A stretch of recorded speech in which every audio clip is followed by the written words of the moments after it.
Before last year, DCT was operating the rail terminal with 4 tracks, and we're using RTGs to operate this facility, which was enough for the demand up until a certain point in time.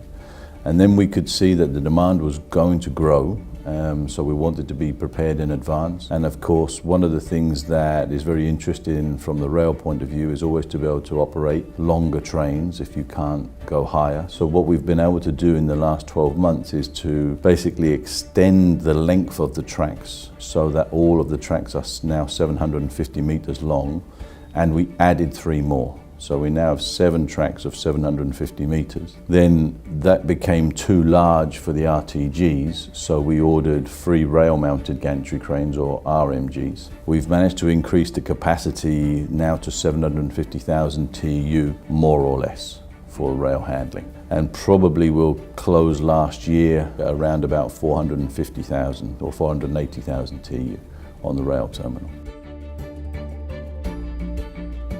So obviously then it allows us to open up more windows for the train operators. So we can have more frequency of trains to different origins and destinations throughout the week, because we operate 7 days a week, 24 hours a day, whenever the trains are coming. Obviously both us, the shipping lines and the customers like to operate these on a fixed weekly basis. If it's not a daily train, then at least it's every Monday, Wednesday, Friday. Everybody knows that those trains are programmed to and from those destinations so that they can plan their supply chain accordingly, because of course the ship arrivals and departures are programmed on a weekly basis as well. And we've been very fortunate that most of the time during 2021 they have arrived on time, despite the problems of congestion in other European ports.